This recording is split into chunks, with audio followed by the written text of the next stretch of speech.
ভাবি কি খুব ব্যস্ত থাকেন ইদানিং? না তো, কেন বলুন তো? বাহিরে বের হন না দেখি, কোনো সমস্যা নাকি? না সায়লা ভাবি, চিন্তার কোনো কারণ নেই। আসলে আমি এমনিতেই খুব একটা বের হই না প্রয়োজন ছাড়া। কি জানি ভাই, আমি আবার রুমে বেশিক্ষণ থাকতে পারি না, দম বন্ধ হয়ে আসে। তা ভাবি, জানেন নাকি আমাদের পাশের ফ্ল্যাটে একটা ভাড়াটিয়া উঠছে? জি সায়লা ভাবি, আমি শুনেছি। আরেটারে শুনতে পাই ওই বাসার মহিলাটার নাকি চরিত্র খুব একটা ভালো না। কি বলছেন ভাবি? আপনি কিভাবে শুনলেন? আরে ভাবি বইলেন না, আমি একদিন দেখি বাসার ভিতরে একটা ইয়াং ছেলে ঢুকতে, তাও দুপুরের দিকে। তখন কি আর কেউ বাসায় থাকে বলেন? আমি আপনারে কাছের মনে কইরা বললাম, আপনি কেউরে বইলেন না?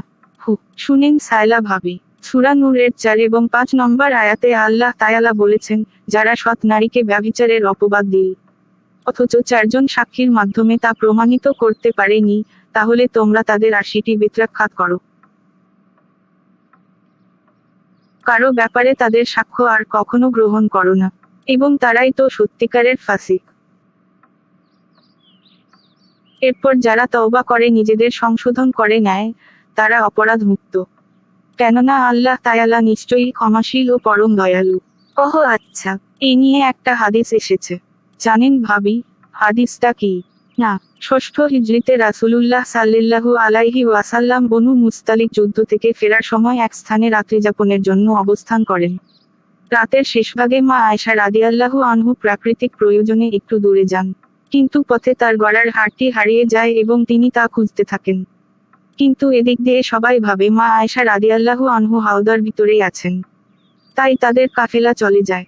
পরে আয়েশা রাদিয়াল্লাহু আনহু ফিরে এসে দেখেন কাফেলা চলে গেছে, তাই তিনি পথের মধ্যে অপেক্ষা করতে থাকেন এই ভেবে যে কাফেলার মালামাল পড়েছে কিনা খুঁজতে কেউ না কেউ আসবে। এবং শেষে সাফওয়ান রাদিয়াল্লাহু আনহু সকালে এসে তাকে দেখতে পেয়ে তার উটের উপর উঠিয়ে নিজে পায়ে হেঁটে সসম্মানে আয়েশা রাদিয়াল্লাহু আনহুকে নিয়ে কাফেলার সাথে মিলিত হন। কিন্তু মুসাফিক সর্দার আব্দুল্লাহ ইবনে উবাই কয়েকজনকে সাথে নিয়ে মা আয়েশা রাদিয়াল্লাহু আনহুর নামে মিথ্যা রটান। তারপরে যার জন্য পরে আল্লাহু তাআলা মা আয়েশা রাদিয়াল্লাহু আনহুকে নির্দোষ ঘোষণা করে এই আয়াত নাজিল করেন। সেই সাথে মিথ্যা রটনাকারীদের শাস্তির কথা জানিয়ে দেন।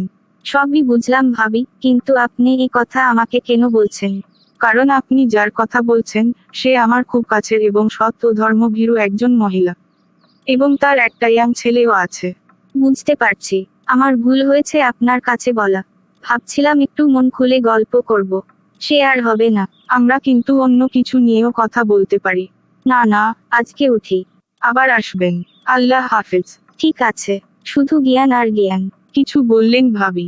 না না, আমি আসছি। ভিডিওটি ভালো লাগলে চ্যানেলটি সাবস্ক্রাইব করুন। ধন্যবাদ।